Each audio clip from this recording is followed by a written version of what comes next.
So, Miss Laura, what is it that I can help you with today? Okay, so I used to be really good at public speaking, and when I say good, I mean that I used to really enjoy it, and I used to believe that I was really good at it. And I would get nervous and do all the normal things, but it wasn't something that I was consciously kind of thinking about all the time and worrying about. And I've noticed recently, maybe over the last, I'd say maybe 3 or 4 years, when I have to speak in front of people, even if it's a small group of people, where I'm, sharing an idea or talking about something that I'm really passionate about, or anything, I won't say anything, but there's specific things, I shake uncontrollably. To the point where I can't even pick up a glass of water to drink in the middle of my whatever I'm saying, because I actually can't hold it. Wow. And it gets really embarrassing. So I've, as you know, I'm going into that line of work where I have to facilitate and talk in front of people, and so it's been on my mind a little bit, and I am a bit nervous about it being a problem when I have to do that, because it's very noticeable. And I feel that it gives the impression that I'm not confident, that I don't know what I'm talking about, which is in fact the total opposite to how I actually feel. Right. So it doesn't kind of align. I don't understand why it's happening. Okay. Yeah. Okay. So you said that it happens with topics that you're passionate about or are important. Yes, so I've noticed that it happens. I don't know whether it has something to do with the timing of when it started to happen, which is when I started to do more coaching and talking about wellness and all the stuff that I love, and NLP and all of that, or whether it's just, I don't know why it's happening at that from then on. But basically, I notice it when, I don't know if it's so much something that I'm passionate about, or that I think it's more just sort of being out in front of people and talking. And lately I've been doing a lot of this sort of stuff, talking to people about well-being, wellness, that sort of thing, and NLP coaching, etc. That I get really, really, really shaky. When does it not happen currently? So it's not happening now. I mean, I shake normally. I'm a shaky person, but it's not overly I'm not shaking at all now. When does it not happen? It's a good question. I used to run group meetings for my team at work. It didn't happen then, and there was maybe 3 or 4 of us at the time. That's about it. Okay. The rest of the time it happens, even if we were talking along amongst our partners or... Okay. And does it happen, if you're talking at work amongst the partners, is it when you're leading or just talking? Like just a team member sharing something, or is it the lead of it? I want to say leading. More than just sharing. So I still shake when I have to get up and say something, even if it's sharing. But if I'm leading, or if the emphasis is on what I'm actually saying, it happens more at that point. Okay. So I probably have some more questions about that, but I am very curious. What do you want my help with? Over the next couple sessions, what do you want to walk away with? So I'd like to be able to speak in public, whether it be facilitate, speak in a group in front of a lot of people, little people, with and sort of exhibit the confidence I actually feel, so that I can become more congruent and I can get the message across. I'm coaching people on this stuff, so I don't feel aligned with what I'm talking about, and so that I'd like to get rid of the shakes. I'd like to just be able. I mean, I don't expect that I'll not be nervous at all. Sure.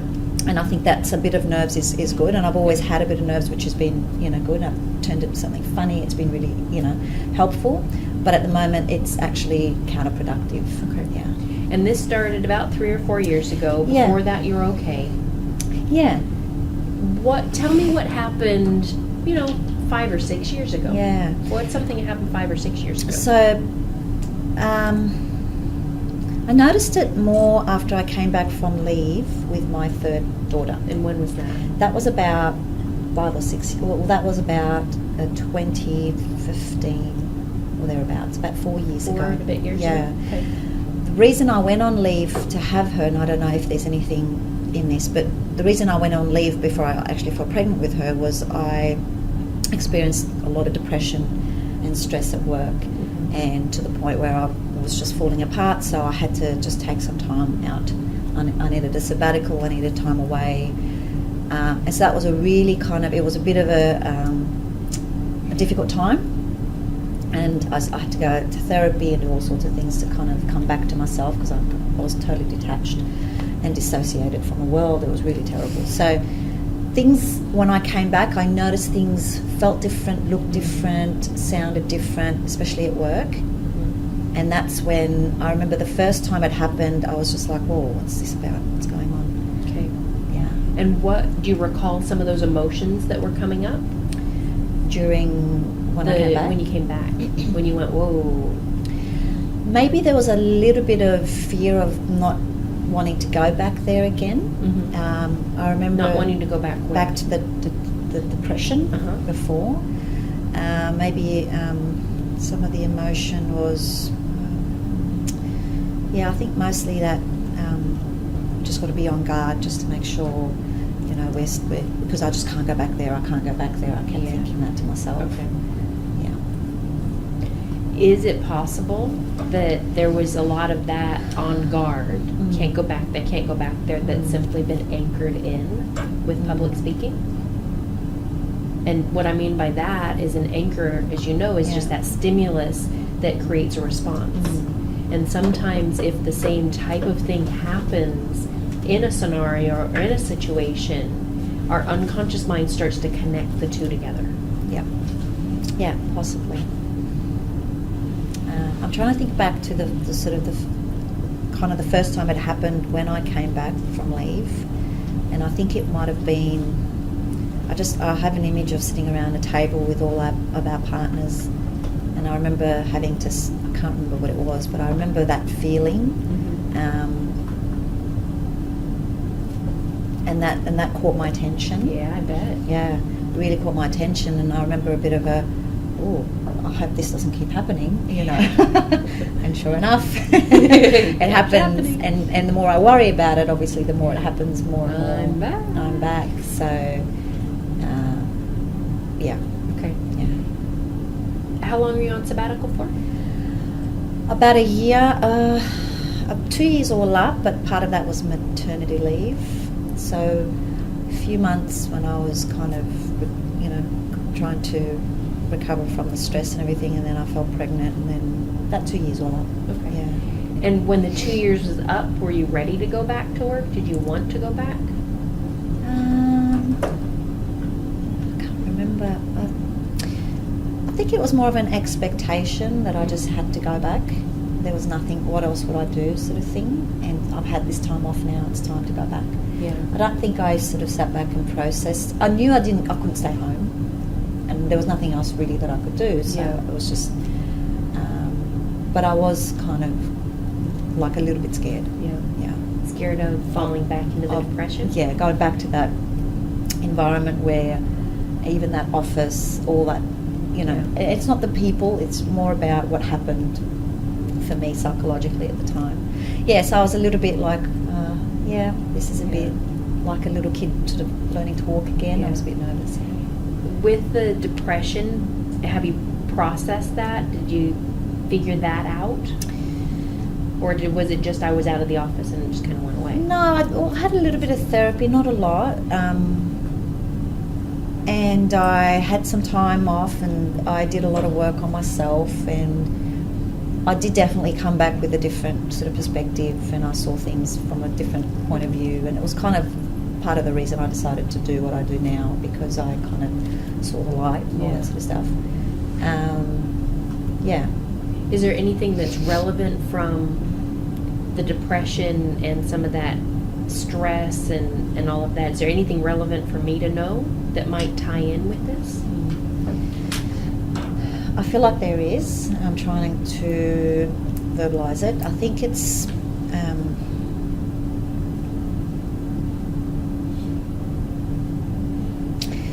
there's a little bit of fear when I talk, mostly when I talk about when I take that leading role, especially since I've come back, because we kind of grew as a firm from before I went. Yeah, and then I came back to a totally different place with a lot of partners and solicitors. We just sort of grew overnight. And so I was kind of a big fish in a small pond before I left, and then I came back to this bigger pond, and I felt like a smaller fish, but I was still in that kind of role.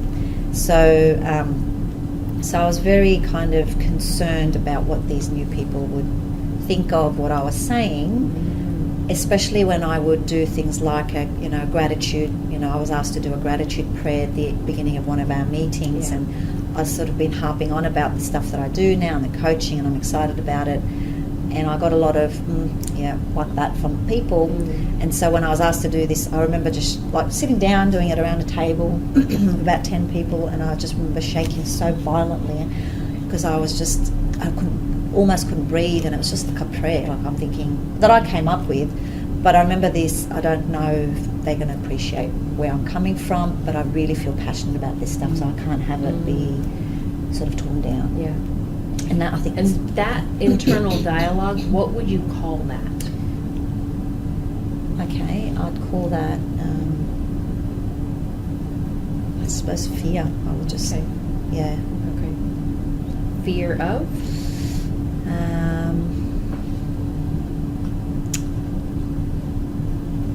Is it judgment?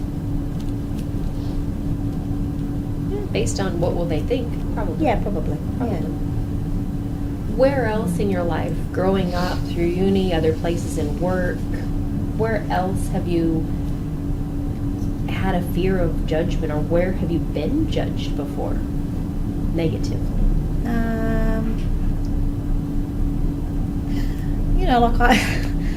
So when I was growing up, I was very much very confident in the sense that I'd get up and speak in front of anyone, and that's where I sort of got that confidence from. But I remember a time, this is funny, but I remember a time, a very long time ago, when my mum asked me to get up and dance, which she did often when I was little because it was cute. But so I remember getting up and doing this really really I would have been maybe 4 or 5 at the time, and I did this dance, and my cousin, I can't remember, I think it was my cousin and my mum watching, and I really believed in what I was doing. I felt awesome. I felt, I remember thinking, damn, this is like, these are good moves, I'm a serious dancer.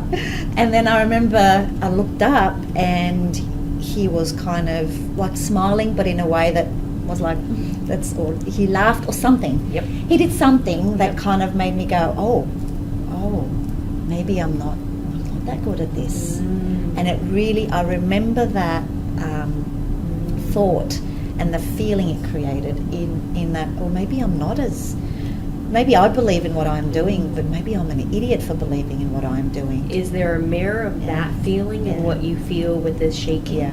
Yeah. And I think that's what, when I talk about the wellness stuff and the stuff that I love, I can't have that be.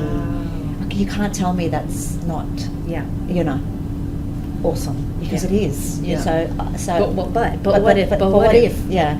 So there is a little bit of that, that feeling of you're an idiot for thinking this is amazing because other people are laughing. Yeah. Wow. Yeah.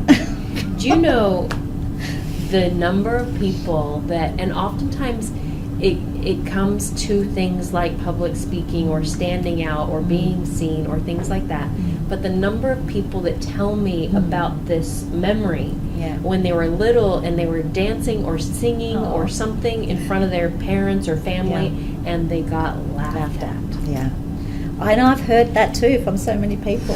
It's so powerful. It's that feeling that stuck with me. Yeah. Yep. I imploded. It's exactly how it felt. So, and the funny thing is, I just want to add this. When I talk about the law stuff, I don't get as nervous. Okay? know. So when I talk about, that's what I was asking before. Where does this not happen? Yeah. So when not as much. Even when I advocate for a client in court, you know, where it's quite important. I mean, I get kind of, but I'm normal. Is that but normal a nerves? normal nerve. I can pick up a glass of water and drink it, or I could. But when I'm talking about this stuff, I feel it a lot more. But the problem is now it's kind of become, I think it's become an anchor for just speaking.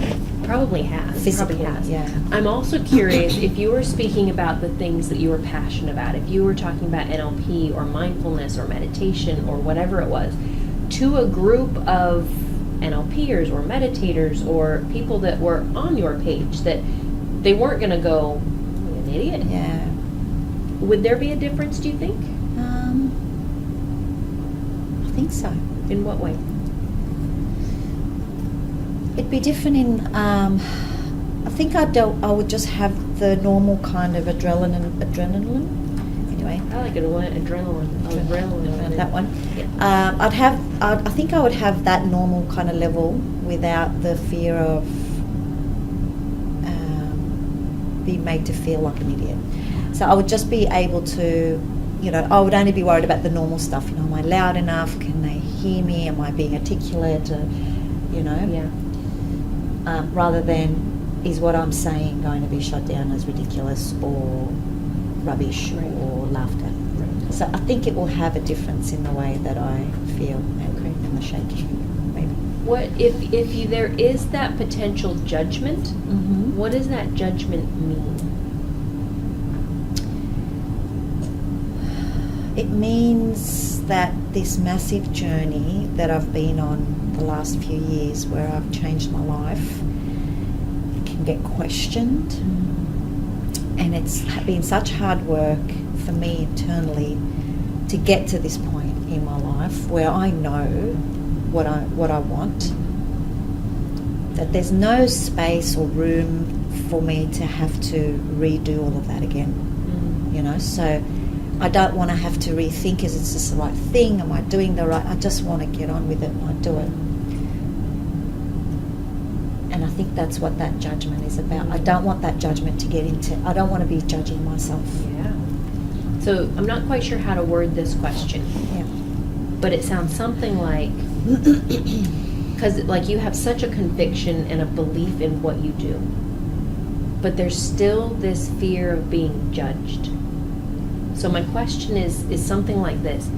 If it was possible to put this, I'm not quite sure the word yet, on a scale of 1 to 10, 10 being very much, 1 being not at all, how much do you believe people's judgments impact you still? 10 being a lot, 0 being not at all. Impact me. 10 being a lot? 10 being a lot.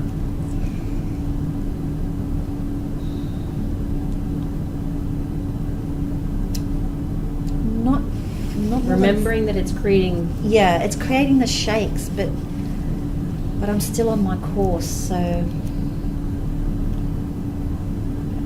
Not how much do you want it to be, how much does it? You can do the how much do you want it to be first if you want see. to. Okay. Maybe a 6 or a 7. Maybe a 6 or a 7, it's still impacting? And where do you want it to impact? Like a 1. Just for feedback, that's it.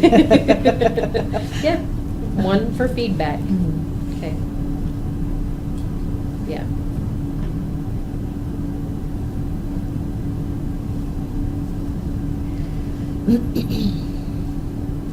If it were at a 1, what difference would that make? If the impact of other people's beliefs on you is at a 1 out of 10 for feedback?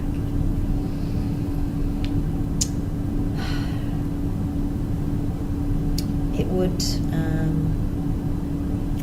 just sort of release some of that space that gets occupied with, do I look like an idiot? And let me do other things instead. Where is that space that's being occupied? I don't know, it's here. And whereabouts there? Just this here. On the pocket. surface, inside? Inside my brain. Yeah.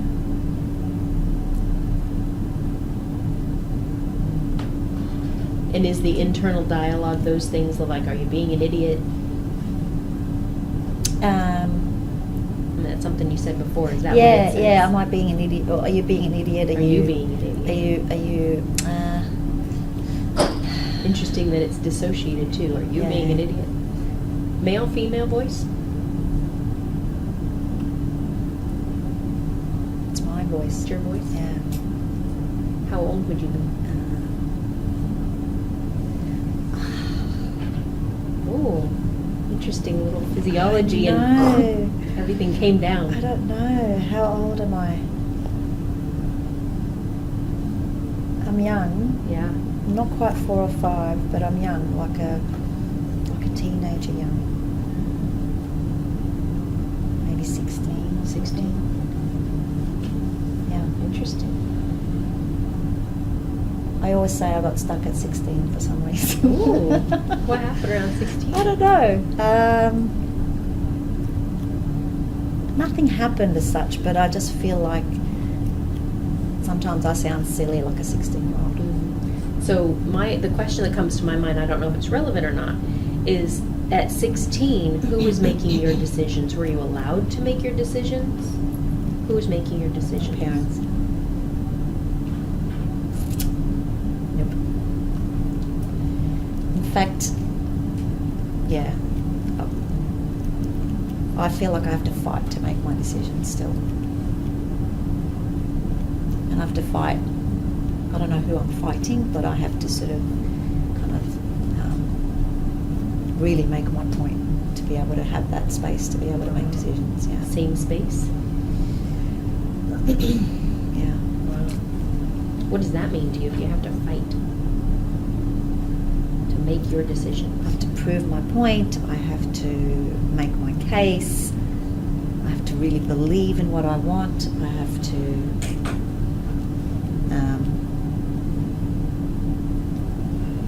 it's a lot of work. It sounds like a lot of work. It's a lot of Sounds work. like being a lawyer. And then, yes, it might be why I went into that, although it wasn't my decision to go into law. Interesting, though. That's interesting, too. Yeah, so it's a lot of work. So whether I have to... Yeah. And if we remove this fear of judgment, what would happen to that fight to make your own decisions?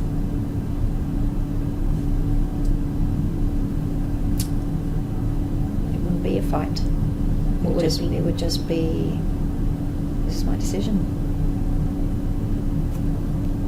because that's that.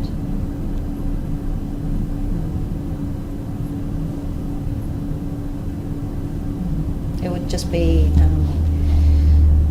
this is what I've decided to do. Thank you. Yeah. Now let's do this gratitude prayer. Yeah. Fold your arms. And what if other people were like, really? She wants me to pray at work? You don't have to. Just think of something else while we do this. That's fine. It's funny because I know on a logical level, which I know this on a conscious level, that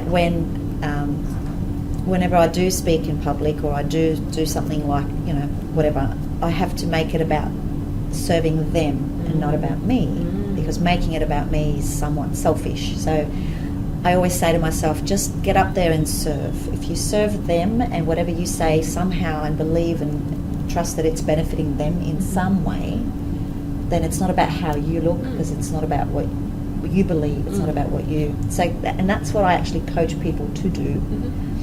So I know that on a level, but it's not stopping the shaking because something else is happening. Correct. Shaking, all that stuff. All that stuff. Yeah. Okay. So if together, and we'll at least clean some of it up, hopefully we can get it to 1 out of 10 their beliefs and stuff a bit about that feedback, so the judgment doesn't matter so much. Uncoupling some of that anchor in there. and helping you to be able to step in and make your decisions and own those. But really working on releasing that fear of judgment. Yep. Great. Okay. Anything else that's important for me to know here?